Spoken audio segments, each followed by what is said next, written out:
بسم اللہ الرحمن الرحیم۔ السلام علیکم ورحمۃ اللہ وبرکاتہ۔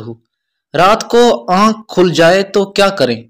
رسول اللہ صلی اللہ علیہ وآلہ وسلم نے فرمایا، جس شخص کی رات کو آنکھ کھل گئی اور اس نے یہ دعا پڑھی تو اس کی دعا انشاءاللہ ضرور قبول ہوگی۔ تو اللہ تعالی ہم سب کو اس پر عمل کرنے کی توفیق عطا فرمائے۔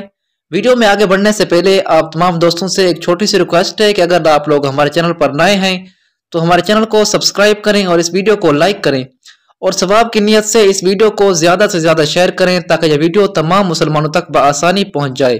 تو چلیے ویڈیو شروع کرتے ہیں۔ بسم اللہ الرحمن الرحیم۔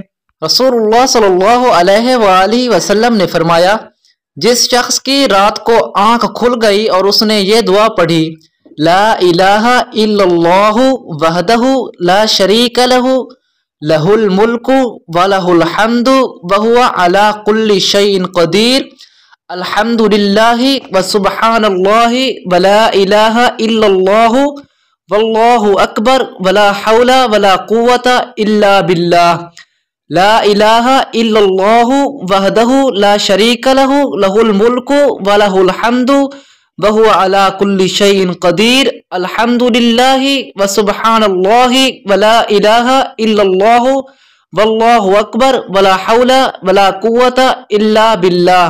اللہ کے سوا کوئی معبود نہیں، وہ اکیلا ہے، اس کا کوئی شریک نہیں، ملک اسی کا ہے اور تمام تعریفیں بھی اسی کے لیے ہیں، اور وہ ہر چیز پر قادر ہے۔ تمام تعریفیں اللہ ہی کے لیے ہیں۔ اللہ کی ذات پاک ہے، اللہ تعالی کے سوا کوئی معبود نہیں، اور اللہ سب سے بڑا ہے۔ اللہ کی مدد کے بغیر نہ کسی کو گناہوں سے بچنے کی طاقت ہے اور نہ نیکی کرنے کی ہمت ہے۔ اور اس کے ساتھ یہ دعا بھی پڑھ لے، اللہم اغفر لی، اے اللہ میری مغفرت فرما، اللہم اغفر لی، اے اللہ میری مغفرت فرما، اللہم اغفر لی، اے اللہ میری مغفرت فرما۔ تو یا کوئی اور دعا پڑھ لے تو اللہ تعالی انشاءاللہ تبارک و تعالی اس کی دعا اپنی بارگاہ عالیہ میں ضرور قبول فرمائیں گے۔ اللہ تعالی ہم سب کو اس پر عمل کرنے کی توفیق عطا فرمائے۔ تمام مسلمانوں سے گزارش ہے کہ اس ویڈیو کو زیادہ سے زیادہ شیئر کریں تاکہ یہ ویڈیو تمام مسلمانوں تک بآسانی پہنچ جائے، اور ثواب کی نیت سے ہمارے چینل کو سبسکرائب کر دیں۔ جزاک اللہ خیرہ۔